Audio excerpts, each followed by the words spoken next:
Sir ఇది 16వ తారీఖు incident జరిగితే 20వ తారీఖు దాకా బయట ఎక్కడ రాలా. బయట ఎలా వచ్చిందంటే ఈ సోషల్ మీడియాలో అక్కడ ఎవరైతే వీడియోలు తీశారో ఆ వీడియో ఒకటి అప్లోడ్ చేయడం వల్ల బయటకు వచ్చినటువంటి అంశం. లేకపోతే అసలు లింగమనేని రమేష్కి ఒక కొడుకున్నాడని, ఆ కొడుకు ఇంత పెద్ద కారు ఉందని, ఆయన ఒకళ్ళని గుద్ది చంపాడనే విషయం ఈ భారతదేశంలో ఎవరికి తెలిసేది కాదు. Point number 1.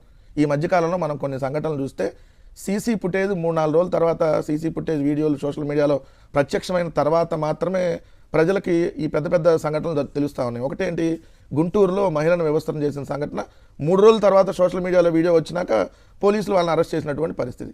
అలానే ప్రియాంక ఎక్కడైతే రాజమండ్రిలో, అది కూడా అసలు 3 రోజుల పాటు వాళ్ళందరినీ పోలీసులే దాచిపెట్టారు. ఎందుకంటే డైరెక్ట్గా పోలీసులు వాళ్ళకి సంబంధించినటువంటి రిమాండ్ రిపోర్ట్లు ఏం రాశారు, వాళ్ళ సెల్ ఫోన్లు మేము తెల్లారే స్వాధీనం చేసుకున్నామని రాశారు.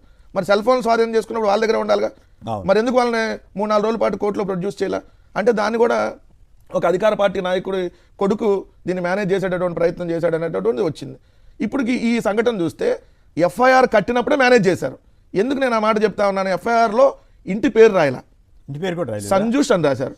సంజూష్కి వెనక ముందు ఏముండదా అండి, లింగమనేని సంజూష్ అని రాస్తే జనాలకు అర్థమైంది లింగమనేని అనేవాళ్ళు ఆంధ్రప్రదేశ్లో ఎక్కువ సంబంధించినటువంటి వాళ్ళు, ఎవరన్నా పొలిటికల్ బ్యాక్గ్రౌండ్ ఉందా అనేది ఎంక్వైరీ చేసేవాళ్ళు. కాబట్టి తండ్రి పేరు రాయాలి, 2 తండ్రి పేరు రాయాల. ఫస్ట్ ఏంటి, ఎఫ్ఐఆర్ కాపీలో ఇప్పుడు అతను ఫోన్ నెంబర్ రాసి కార్ నెంబర్ రాసినప్పుడు అతను ఒకవేళ విధంగా అతను ఆల్రెడీ పోలీస్ స్టేషన్లో వీళ్ళు స్టేషన్ బెయిల్ ఇచ్చినప్పుడు ఆధార్ కార్డు తీసుకోకుండా స్టేషన్ బెయిల్ అట్టిస్తారు సార్. చిన్న పాయింట్ కదా. ఇప్పుడు అతను ఆధార్ కార్డు తీసుకున్నప్పుడు అతను ఆధార్ కార్డులో తండ్రి పేరు ఉండదా, ఒట్టి సంజూష్ అనే ఉంటుందా?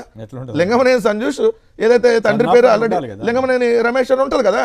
ఇక్కడ తెలంగాణ ప్రభుత్వం ఆంధ్రప్రదేశ్ ప్రభుత్వం ఎలా చేస్తుంది అనే దానికి వాళ్ళకి అవసరమైనటువంటి మనుషులకైతే వాళ్ళు ఎంత పెద్ద నేరం చేసినా కూడా ఏదైతే స్టేషన్ బెయిల్ ఇచ్చి పంపించేస్తారు. లేదు వాళ్ళకి వ్యతిరేకంగా ఉన్నటువంటి మనుషులు ఎవరైనా ఉన్నారనుకోండి, అవతలాలకు వాళ్ళకి సంబంధం లేకపోయినా కూడా వాళ్ళ తండ్రిని కూడా తీసుకెళ్లి అరెస్ట్ చేస్తారు. మరి ఇప్పుడు ఈ కేసులో మేము లింగమనేని రమేష్ అరెస్ట్ చేయమని అంటలా, కానీ మరి ఇక్కడ మీరు చేసింది ఏంటి, ఇది తప్పు కదా అని అడుగుతారు.